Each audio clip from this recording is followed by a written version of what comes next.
Morena guys, Hayden, again from Mano Tapu Atero, Morena guys, Mata Mak Mungin, Madalah, Fakolotalah yang kita, Ekaina, Mawatu Aipe, Nakapun ya tu eh.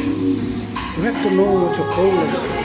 What you have a goal, meaning, kapag ko kasi maulay, kapag ko kasi maulay, kapag ko kasi tumalir. You have to know that. When you know that, it will change your focus. I will never go focus. I will never go more time.